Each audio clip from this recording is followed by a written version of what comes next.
Hello guys and welcome back to my channel, The Sportical, your one-stop shop for all sports related lists. Today we're gonna go ahead and discuss the UEFA Europa League matchups, who can get eliminated, who can go ahead and qualify, and also who will be their trump cards. So let's get started.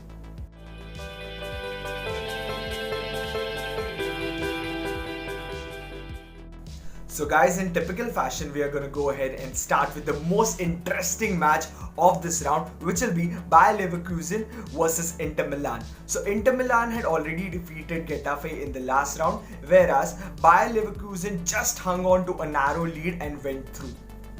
Inter Milan, with a great manager like Antonio Conte, is a perfect attacking machine with great strikers and in-song players such as Kaku, Lautaro Martinez and Alexis Sanchez will be a sight to behold.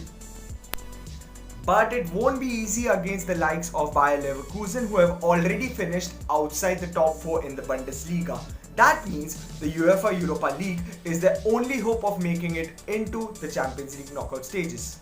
Most of their hope relies on a couple of players, one of which is Kai Havertz, who has been strongly linked with Chelsea. The deal is about to be done, and the other one is their in-form striker Kevin Volland.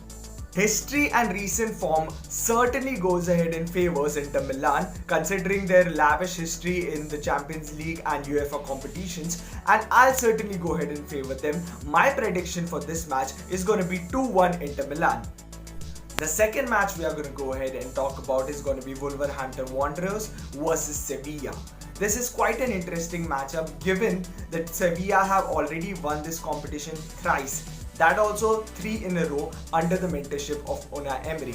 They are playing against Wolverhampton Wanderers, who are a team that has played on and off in the Premier League this season. They haven't been consistent, but when needed they can certainly turn it on. You can certainly ask Man City about this. And also considering their coach Nuno Espirito Santos is a coach who wants to go ahead and maintain consistency and wants to get out of mediocrity of the Premier League and win some titles for his teams, it's not going to be easy to dispose them off.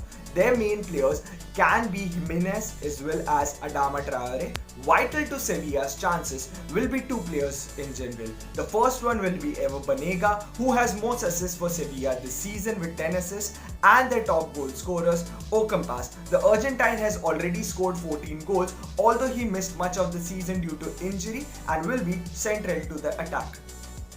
Although on paper this match seems quite even Stevens, I'd still go ahead and favour Sevilla because of their rich history and especially considering that they have finished La Liga so strongly.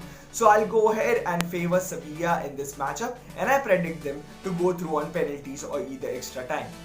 Now I'd like to talk about Manchester United versus Copenhagen, considering that Manchester United has a far superior coefficient than Copenhagen in the UEFA rankings. It is quite apparent why they are considered favourites.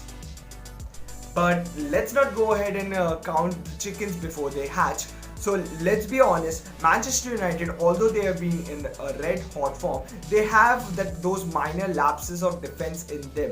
But it should be smooth sailing considered great players like Martial, Mason Greenwood as well as Rashford have been in top notch. Not the least of all has been Bruno Fernandes, who has been like the cherry picker in this Manchester United side.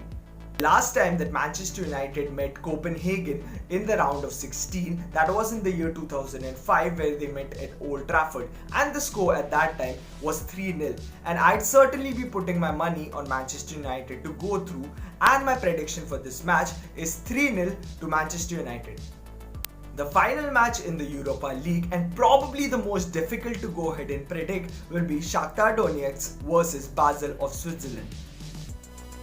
The odds are heavily stacked in the favour of the Ukrainian side Shakhtar Donetsk, considering that their manager and their players usually derive their energy from their fans at the Metalist Arena, their home ground. It'll be interesting to see how they cope up without their fans or even without their home ground. This will be a really important test for them to see if they can go all the way.